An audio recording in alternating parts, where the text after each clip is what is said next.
College Football Nerds here doing a quick weekend recap from Week 12 action, heading into a bunch of rivalry games that maybe a little bit of a downer this year, but we've got some interesting stuff to talk about. We're going to get into playoff discussion. We're going to get into a little bit of just kind of overall action we saw this weekend, maybe touch on Heisman, maybe not. I've been on a rampage, Josh, with the Heisman situation, and we might get into that. I want to remind y'all, obviously, every week we ask you to like and subscribe. It's huge for us. It's big for you because you get notifications, and we're getting into really the meat of the season, at least the fun part where things really start becoming of consequence. You're going to want to check us out. We are going to do a live show at some point on Conference Championship weekend. We haven't been doing them this year because it just kind of wears us out going into Sunday. It's a lot. We've got jobs, we've got, families and things like that. So, but we are going to do one championship weekend that night. We don't have a time set yet, but keep an eye out for that. We'll make a more proper announcement in our previews of those games. All right, Josh, this weekend was kind of like a bunch of close scares, maybe interesting games late, but chalk held. So Texas really struggled with Iowa State. Florida State there for a minute had a scare in terms of that game outcome. Obviously had their worst nightmare with the injury for the season, but just for that game, they were down 13-0 at one point, blew out UNA. 22-20 Washington over Oregon State. That was an interesting one as well. Georgia handled their business against Tennessee. Oregon handled theirs as well. What's your kind of feeling overall in terms of like chalk held and we may not get that shake-up Saturday or that shake-up game that really puts the playoff picture into perspective, the postseason picture into perspective? We're getting pretty close, getting towards the end of the season, but I feel like there's always one, right? There always is one, and I think the reason is just the odds are stacked against it. There's so many dominoes that can fall. And this is a sport that when you get into games of this magnitude, the odds of a given team losing are pretty high, right? Let's say the opponent only has a 30% chance of winning. Well, if you have a 30% chance and you got 7 games like that, that means a few teams are going to lose, more likely than not.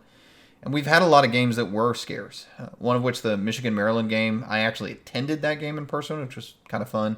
But we're going to save that discussion probably more for the Michigan-Ohio State video. Yes, shockingly, we're going to do a preview on the game, and we'll talk more about that one there. But Washington-Oregon is another example of a game that we knew going into it was going to be close. Oregon State was favored over Washington in that game. So the fact that it came down to the wire wasn't a surprise. It's more kind of interesting or notable that those upsets didn't happen. And again, Washington losing to Oregon State was only an upset from the ranking sense, wasn't even an upset from Vegas's perspective. So it's actually, in a sense, an upset that chalk held to the degree it did, which is probably the right way to think about it. But I think the complications in terms of injuries and the way some other things shook out means that chalk or the teams at the top continue to hold on to their top spots, but the way they look in holding on to it looks more and more shaky. And I don't know your thoughts on that, but Washington did not impress me versus Oregon State. I don't think anyone should be shocked that the view is going to be that Michigan was not overly impressive in their close win over Maryland. And then Florida State won handily, but not only did they have a little bit of a scare in the first quarter, which was just the first quarter, there's a lot of misdirection and things North Alabama threw at them to get quick points. It didn't really hold up long term. But the quarterback that's really driven them to get to this point gets knocked out, clearly. And first, I want to say it's a real shame what happened to him because you always hate to see a competitor of that level get knocked out of the season due to injury. And I don't think anyone anywhere, not even their biggest rivals, cheer that kind of thing on. So I really hope and pray that he gets healthy as soon as possible and that this doesn't affect him long-term in terms of his draft prospects and whatnot, because that was a pretty gruesome injury. But in terms of projecting Florida State for the playoff, a team that a lot of people already thought was kind of a shaky projection now looks that much shakier, right? They might get into the playoff as an undefeated team, but I don't know that many people have a lot of confidence in Florida State actually winning a championship with their backup quarterback who's very young and very inexperienced. So I think that's kind of the upshot to a lot of this, is that chalk held, but while holding a lot of them looked less impressive than they did a week ago, even though the record stayed the same. Yeah, I think Florida State, what we've always said is the committee does consider injuries, and I don't think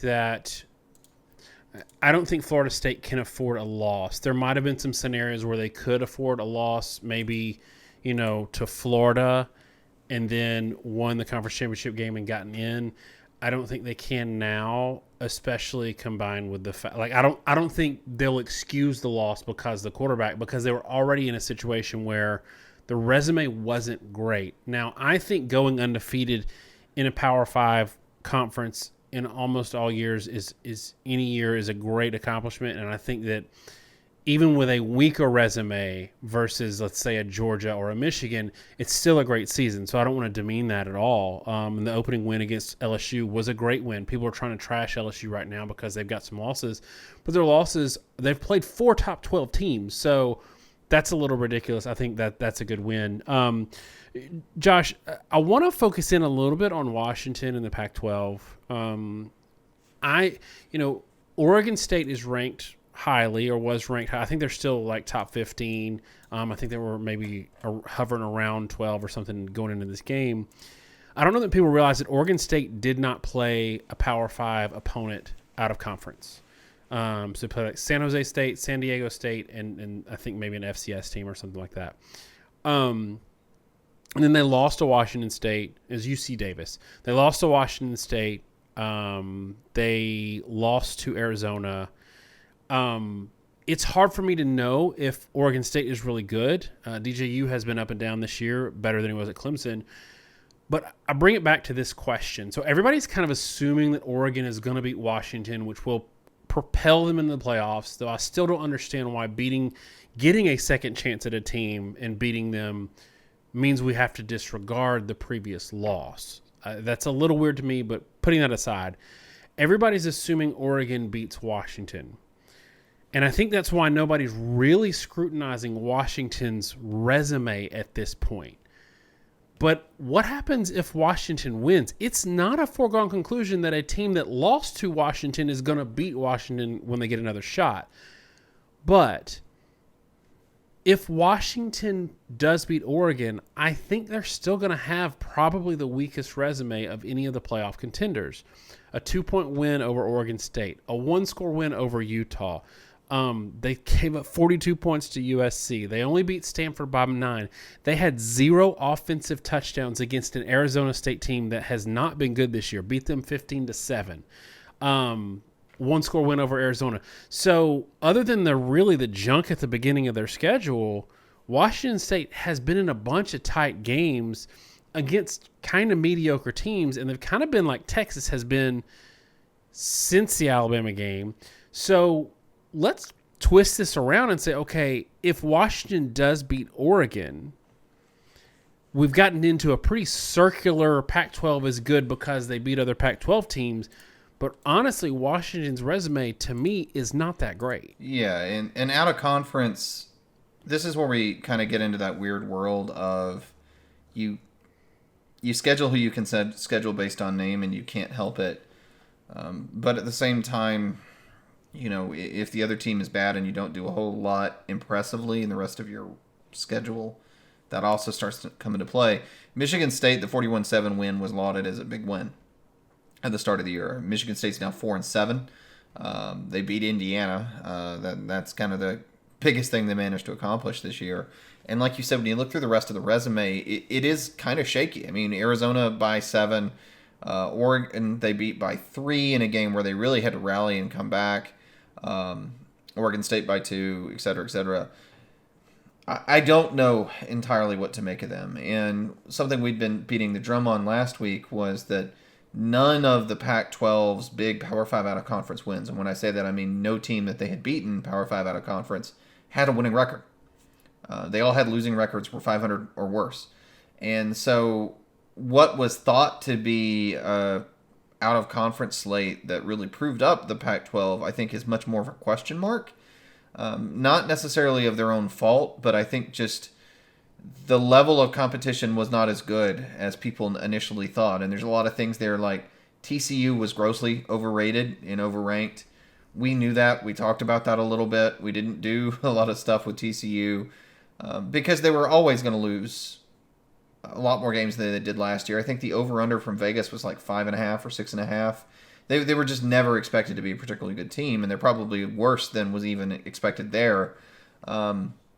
Stuff like that, I think, caused an overreaction. And the problem that creates is that when you start evaluating, the second and third tier sort of wins and rankings, there are a lot of ranked teams on the schedules, and I'm not necessarily sure that it's justified. To your point, Oregon State did not play a Power 5 out of conference. I mean, they played San Jose State, UC Davis, San Diego State. That's an FCS and two G5 teams, and that was their out of conference slate. They've now lost 3 games in Pac-12 play, and that's a ranked team. And going into this week, it was a top 15 team, and it's a top 15 team that is now 5-3 versus Power 5 teams. I mean, it's pretty questionable when you start trying to back out what the current slate's on. I mean, Arizona's another example. We talked about that a lot on Twitter and made a lot of people mad, but I'll repeat it.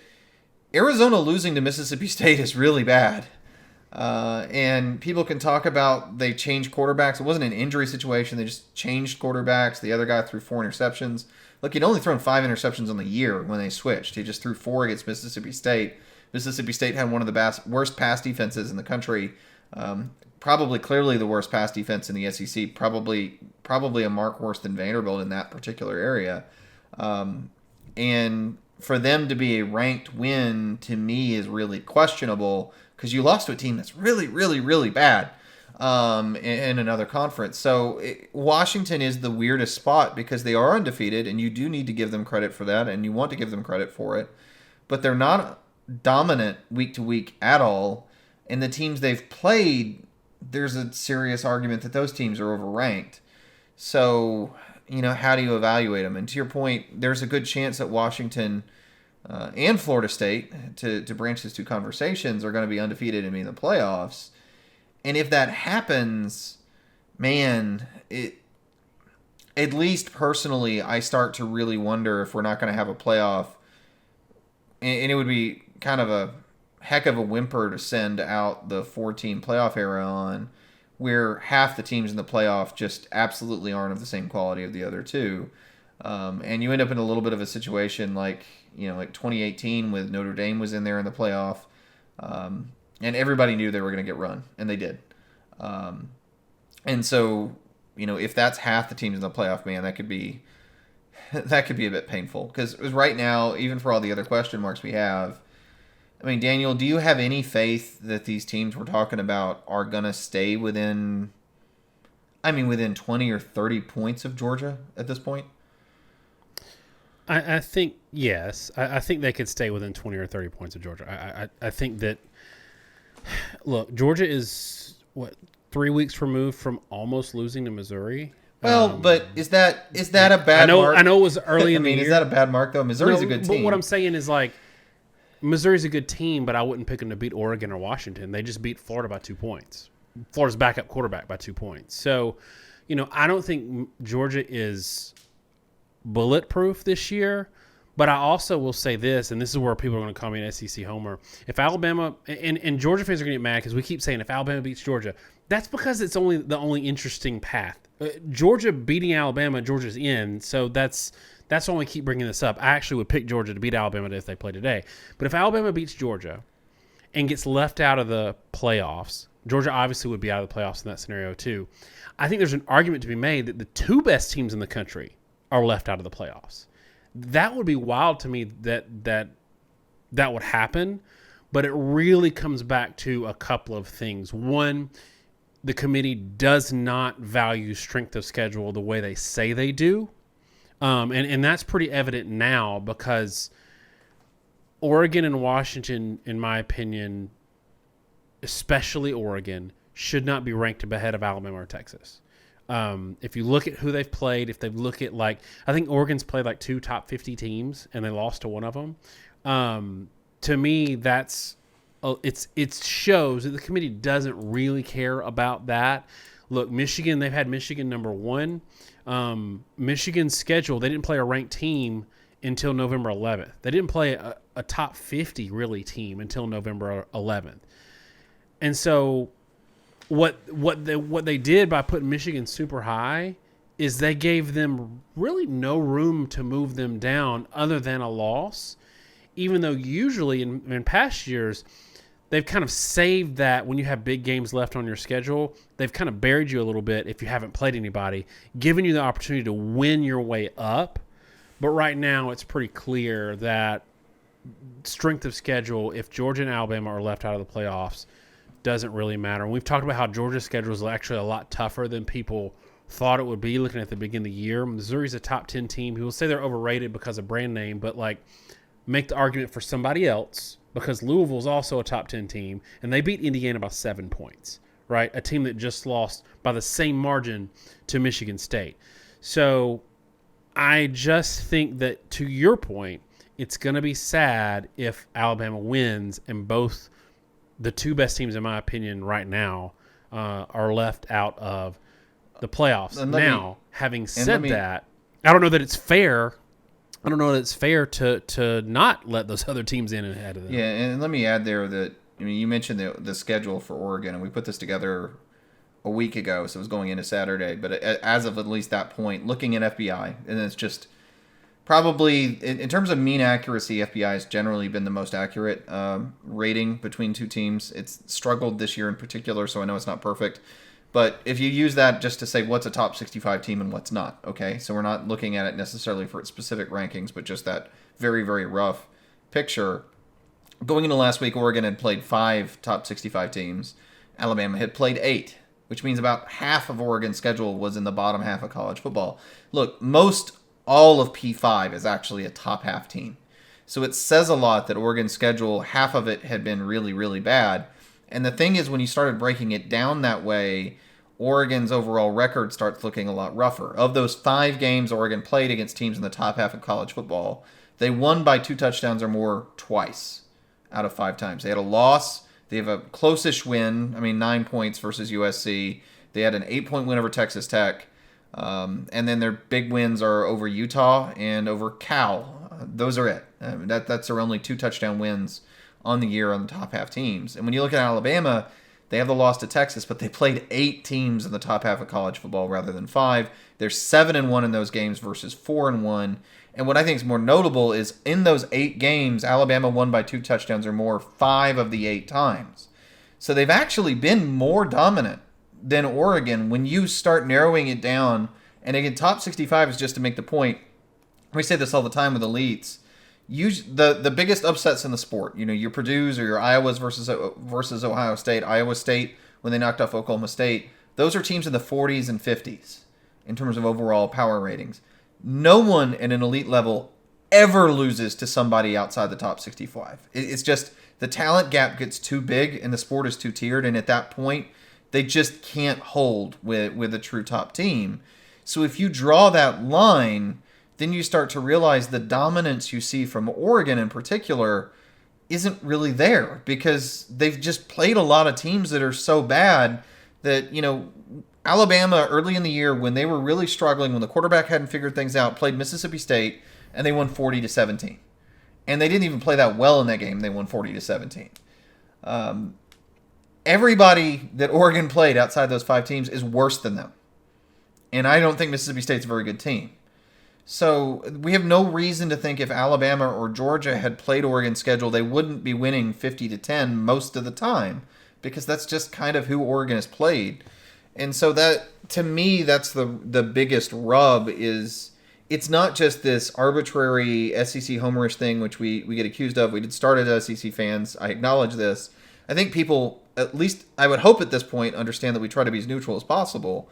It's when you really try to break it down and you look at it and you say, look, of the 5 games that were even remotely losable that Oregon played, they only won by 2 touchdowns twice. And Alabama, for all their struggles, played 8 such games and they won by 2 touchdowns or more 5 times. Objectively, simply put, Alabama has actually been more dominant against their schedule than Oregon. If you adjust for just in the slightest way possible for strength of schedule. And then right now, in a lot of metrics, Alabama has the number one strength of schedule in the country. So, I mean, that's the point you make. And I know a lot of people feel like it's just beating a dead horse and whatnot. But this conversation has a really good chance of coming to a head. And as we said a second ago, there's a distinct path where Washington beats Oregon.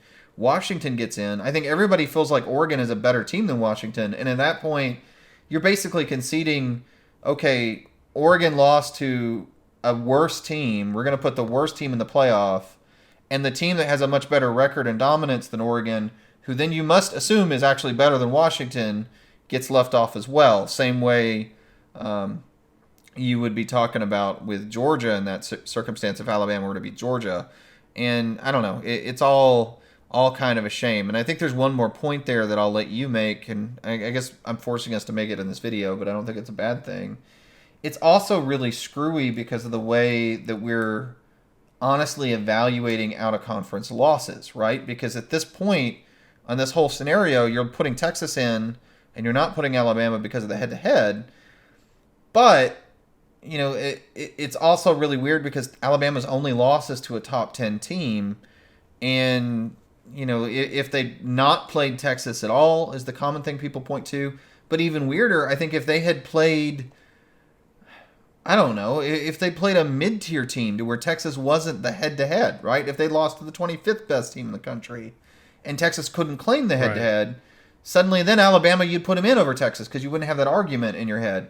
But because they played the better team and had a loss to a more difficult team that happens to be one of the ones ahead of them, it's like we're throwing out all the rest of the resume stuff altogether and saying head-to-head matters and that's it. Because the resume perspective for Alabama, and as it turns out to some degree Georgia too, is stacked up to a degree that really nobody else is replicating. Yeah, if Alabama beat Texas, who would then have 2 losses and not be a top 10 team. If Alabama beat Texas but lost to Ole Miss, they would be ranked ahead of Texas and Oregon, in my opinion. So that's weird. Let's continue this thing where we make West Coast fans mad and are accused of being SEC homers. That's a joke. I have no intention of making West Coast fans mad. We've actually stumped for Pac-12 football for years on this channel. But anyway, so somebody came out today and tweeted, I think he's a West Coast writer, that Jayden Daniels would be on the bench at Oregon and at Washington. And this is in discussion for the Heisman race. I tweeted something that I think summarizes it the best because people keep going back to losses, which is ridiculous because in LSU's losses, their defense is giving up 47 points per game. The end. Jayden Daniels has the better passing stats of all the Heisman contenders. So J.J. McCarthy, Penix Jr., Bo Nix, anybody else you want to throw in there. He's got the better passing stats, both on totals and averages. So that neutralizes the whole playing in the fourth quarter or whatever kind of thing. He's had the tougher schedule by far. He's played, I think, like 7 or 8 top 50 teams. He's played 4 top 12 teams in the AP poll. Played more good defenses. So he's a better passer against better competition. That doesn't even account for the fact that he's a 1,000-yard rusher. He's got 1,014 yards now, over 8 yards a carry. Everybody's accusing Daniels of stat stuffing, even though he's faced better competition. He has 91 fewer attempts passing than Penix Jr. and 58 fewer passing attempts than Bo Nix. He actually has more passing yards than Bo Nix. It's astonishing to me at this point. I think we have just admitted that from now on, the Heisman is the best quarterback with a good defense. Because there's Washington fans, Josh, I need you to address this. It's important to me that you touch on this, so I'm not thinking I'm crazy. Washington fans are all over me for thinking that Daniels deserves it over Penix Jr., who, by the way, threw for 5.8 yards an attempt against Oregon State. But here's the kicker. Against the 99th best defense in the country, which is Arizona State, Washington did not score an offensive touchdown. They won that game 15-7. I think it was like 7-3 or something going into the fourth quarter. Not a single offensive touchdown in that game. And he's had, I think, 3 games now under 7 yards an attempt. Make it make sense, Josh. I think you already know that I really can't. Jayden Daniels at this point, if the season ended today, Jayden Daniels has the highest QB rating in history. Period. His QB rating is currently higher than Burrow's. It's higher than Kyler Murray's. It's higher than Mac Jones. He's a QB rating of 208.34. He's averaging on the year right now a half yard an attempt better than Joe Burrow did in 2019. Actually, Jalen Hurts did in 2019. It's about a full yard better per throw than Joe Burrow did that year. Joe Burrow had more touchdowns throwing, though Jayden Daniels has about the same number throwing and passing. And again, none of those guys were the runner that Daniels is. And then again, when you flip it back to Penix, he throws the ball a lot. And look, that does have an effect sometimes in your averages because of how teams play you, and I get that. But since the start of October, and even if you want to take it a week back, since the Arizona game on September 30th, Michael Penix has thrown for 10 yards an attempt exactly once. He threw for exactly 10 yards per attempt in the Stanford game. Outside that, he's thrown for 8.5 yards per attempt or less in 5 of the last 6 games. And we say 8.5 a lot of times is the mark for a good passing attack. And he's just hit that or been under every single week. And again, if you look at Daniels, and I know you've made this point a lot, you've got one game in the last 7 that Penix has hit 10 yards per attempt. Daniels has one game in the last 7 that he did not hit 10 yards per attempt. And moreover, he has one in the last 1, 2, 3, 4, 5, 6, 7, 8, 9, 10. One in the last 10 that he did not hit 10 yards per attempt. And in the last 7, he's hit 12 yards per attempt in all but one. That one that he didn't was the Alabama game where he was 9.1 yards per attempt. Still threw for 219 yards. And Alabama very well may have the best pass defense in the country. So it's just, I can't justify it. I mean, other than saying that LSU's lost too many games. And by the way, too many games is a loss to a top 10 Florida State, a loss to a top 10 Alabama, and a loss to at least what at the time was a top 15 Ole Miss. In games where they scored, moved the ball pretty well, put up a lot of yards in all of them. They scored 49 points against Ole Miss on the road and lost. Right. How is that? Okay, he's not a good DB. Okay. Yeah, I don't know. I don't know what you want. And the thing that really irks me with all this is it's not like this is unprecedented because last year, and I've made this point before, Caleb Williams did not win his conference. Caleb Williams lost games for USC. He had just lost the conference championship game when he won the Heisman Trophy. So don't tell me that not winning your conference matters because apparently it didn't last year. And you got a guy that's statistically far superior to him, far superior to everybody else in the country, has arguably, at least in like a per play sense and a rating sense, the best season of any passing quarterback in history. And people want to tell me that he shouldn't win the Heisman, or moreover, they want to say that he's going to be on the bench. And the last part is something I'll address more specifically, right? Look, that's just silly. Because, I watched that Washington-Oregon State game, and there are some plays that Penix met that were crazy. There's a play where he rolled to his left and flipped the ball out to the boundary, sort of sidearm. But when you just, turn on a highlight tape, and that's all you see at Penix, it is not the full story. He was 13 of 28 in that game. He overthrows guys over and over. He's wildly inaccurate at times as a passer. This is the way he was dating back to Indiana. We've talked about it for years now, and people want to argue with us, but it's just true. Penix can make every play. He can make every throw. He is a great athlete. He is not a consistent passer. He has down games in terms of where he's probably at mentally, but he also has really bad down games in terms of where he's at from a mechanics and accuracy standpoint. That happened in that Oregon State game. 100%. That happened in the Arizona State game. And people that just watch highlight videos do not understand the full story, because this year, if you watch a full game with Jayden Daniels, there are not many wasted plays. The ball is going where it should go every single snap. It's coming out fast. It's coming out accurately, consistently. He is not missing many throws at all. Most of his incompletions in a lot of games have been due to drops. because he's just constantly putting the ball in the money. Penix is not doing that. He is hitting big plays. There's games where he's put up big numbers, but his numbers aren't as high. And the simple reason is those plays that don't make the highlight video have a lot of wasted attempts in them. Way too many attempts, shots at the end zone, shots down the field that weren't catchable, that were overthrown, not within the catch radius of a receiver. And he's a really good quarterback. Look, he would start on most teams. I'm not saying he's a bad quarterback, but to put him ahead of Jayden Daniels, and for people to argue that Daniels would be on the bench, look, maybe he'd be on the bench because of where he was at the start of last year, and maybe Penix would have started over him the same way Joe Milton started over Hendon Hooker. But if you were to talk about who they are right now as a passer, there is no quarterback in the country playing at the level Daniels is. And frankly, I don't think there's any player at any position playing at the level Daniels is as a quarterback at LSU. And without Daniels, to be clear, I'm not sure that LSU is much more than a 6-6 team at this point. He is that entire team. Probably a bad omen given that he's probably going to be gone, other guys are going to be gone, and that LSU, the flip side of taking a lot of transfers, which they've done, is that transfers tend to be one-year players. So that LSU team is going to have another reset and maybe a bit of a reckoning last year. But yeah, you got me fired up, Daniel, and I ranted long enough on it, but Daniels deserves to win the Heisman, and I just don't know if they're going to actually be willing to give it to him.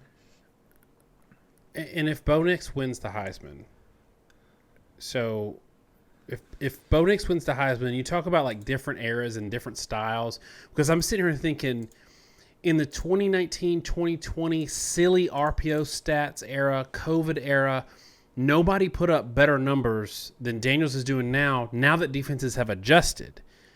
And he's faced a very tough schedule, one of the toughest in the country, probably one of the tougher schedules compared to a lot of the guys that have recently won the Heisman. So he's outperforming modern era statistics. He's going to have statistically maybe the greatest college football year of all time, and it's in the SEC.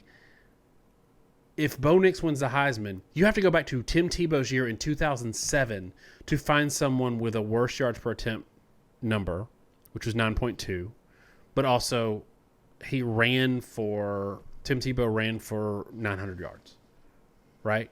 So you got to go back like 20-ish years to find a quarterback who's had worse numbers than Bo Nix would have this year in an era where offenses are just tailor-made to give you 8.5 yards an attempt, 9 yards an attempt. So again, we're just given the Heisman. People keep saying, where's Daniel's Heisman moment? That is so silly to me. Like, that has no, because your defense gave up 55 points and you couldn't win, you didn't have a Heisman moment for an award that determines whether or not you're the best individual player. This is absurd to me. The guy is absolutely unstoppable in a way that nobody else is, because Penix Jr., Bo Nix, both are great quarterbacks, I think, and I think they're going to have good NFL careers. But they're not putting up the same passing numbers, and they don't keep a defense honest with their legs the way that you have to scheme for with Jayden Daniels. So that really frustrates me as well. Okay, one final note I want to touch on heading into our previews. Josh, let's spend 4 minutes talking about coaching vacancies. We had this sort of a lot of news that sort of steamrolled there last week with the firings, and it's gone quiet. Arkansas announced today they're keeping their head coach Sam Pittman. We haven't had a lot of news come out. When do you think we'll start seeing either one of these two things, and which thing do you think we'll see first? Either an announcement for a major vacancy filled like A&M, or another wave of either medium to high profile firings. Which one happens first, and when do you think that might happen? Well, the wrinkle in all this is the early signing day, which is early December. Slight aside, the early signing day was thought to be a way that recruits could wrap up the recruiting early and not have to deal with the pressures of the later signing day if they so chose. And in terms of unintended consequences, yet again, the NCAA did something dumb. Rather than letting it be a thing to lower the pressure on recruits that already knew where they were going, all it's done is made everyone have to recruit hyper aggressively during the season instead of after the season, which is not healthy for the players in high school because now they take official visits on top of their high school football schedule. It's not healthy for the coaches and assistant coaches that are doing the recruiting because now they have to do that recruiting during the season while they have other responsibilities rather after the season, which is rough on them and their families. And it's more likely to make kids make rush decisions. So that has spilled over, I think, as well into the coaching ranks because now schools are sort of reticent to make decisions before that deadline. I think you may see a number of firings that occur after the early signing period is over. As long as they're not true lame ducks, you can go ahead and let them sign a class, and then the guys are locked in, and then you fire the coaches, which is, again, bad for the players, bad for the coaches. And you may see one or two schools that try to move ahead of that deadline, like Texas A&M may try to land somebody before that deadline and create a vacancy somewhere else, potentially. So that's possible too. Nobody wants to go through that early signing period without a head coach. If you go through that early signing period deadline and you do not have a head coach in place, your recruiting is going to suffer significantly. And we'll probably talk about this with Auburn. It doesn't take a long time for those recruiting classes to have a really negative impact if you miss out on one or two. So that's what I think is going to be the catalyst for all the change. I just don't know, given the particular dynamics of the situation nationally, when and where that'll happen, or if other people are going to be fired afterwards. It feels like this is going to be a calmer year in that regard, which probably maybe reduces the sense of urgency a little bit at least. Yeah, I think that schools are probably also reevaluating a little bit how they go about hiring coaches and retaining coaches. I can't remember. Can you think of a coach with a major buyout situation where it paid off? Like maybe Kirby and Saban have buyouts. I think that Nick Saban notoriously does not have a buyout. But it seems to me like they all fail. They all fail miserably, and it's probably a bit of human psychology where these guys know that they've got a $50 million safety net, so that kind of limits their motivation a little bit. But like, do you think we're entering an era where ADs and universities and the people cutting the checks are approaching coaching, hiring, and retaining coaches a little bit differently, with maybe not these ridiculous buyouts, and maybe they try to get creative in another way? There have been a few instances where some coaches have been generally not considered due to buyouts or having high buyouts, I think. Now, for the more high-profile coaches, I mean, part of the question is how many of them didn't get considered at all because of the buyout. So it's not like it blew up a coaching search. It's just they're never on anyone's radar because of the situation. I do agree with you. I think these massive buyouts given to the top coaches, I can't say there's not really any evidence that it's been particularly effective or created any change. I think larger buyouts for mid-tier coaches probably has had some effect. There have been some guys that didn't necessarily go from one school to another, and you got me on the spot a little bit. I can't think of them. But I feel like there have been a couple examples of the Big Ten, doing hiring where they didn't end up taking a guy because of the buyout situation in another school. So I think that is where it's come into play, and that's not been the massive $20 million buyouts. It's been more like the $10 million buyout deal. Look, it's really clear, right? The buyouts that exist now are not for the schools. It's for the coaches themselves. I mean, these guys are – the reason that Jimbo Fisher had this buyout is that his contract was guaranteed, right? It really wasn't a poison pill for somebody else. It was just an inducement to land Fisher and give him basically a guaranteed 10 years at that head coaching spot, which he didn't get, but he still gets paid as if – still ludicrous to me, right? He's being paid as if he was their head coach for 10 years, even though he won't coach them for 10 years. If anybody would like to pay me $10 million a year for a job guaranteed, I will happily accept it. And then, I'll even guarantee that I will take that job seriously for longer than Jimbo Fisher. That kind of a guy, that much integrity I have. So, I do agree with you, but at the same time, I think the problem itself is a little different than how you framed it. I think it's more about, has it been worth it to hire a coach by using that kind of a buyout to attract them? And I think the jury's still out on that because that issue has really only cropped up in the last 4 or 5 years. And Fisher's just really the first domino to fall. And there are some others. Brian Kelly's buyout is huge. They're pretty happy with him right now. We've already noted in this video. I've got some concerns about where they're going to be the next year or two because I know Nussmeier has a lot of potential as a quarterback, but there's also a lot of reason to wonder whether that roster is going to be at the same level the next year or two. Freeman has supposedly a large buyout at Notre Dame. Nobody's really sure. Mel Tucker got fired for cause. We'll see if that sticks. If it doesn't, that could be massively expensive at Michigan State. So there are some of these buyouts that have been given that were all historically large, and they were given in a quick flurry, basically starting with Fisher because people, especially agents, managed to convince ADs and presidents that was just the market. And only when those dominoes start falling are we going to really question whether this makes sense. But I do think Fisher's the first one that's really going to make ADs rethink whether they want to give that kind of money and doom their school long term. Shockingly, Auburn still giving coaches buyouts. So that's another one that maybe they should have learned from a while back. You make a really good point in that a lot of people forget that these buyouts originally started, I think about 20 years ago, because coaches were getting poached. And so it was hey, if we're going to lose our elite coach, at least we're going to get $20 million if you poach him, which does two things. One, it makes us a little bit whole in losing this coach, but two, it makes you think twice about coming to get him. Now it's just, hey, if you want me to not look around and if you want to keep me happy, you're going to give me a $50 million golden parachute, and it's for me, right? So that point is hugely important because a lot of people have forgotten that that's the original thing was never about the coach that you might have to fire. It was about somebody coming and getting your coach.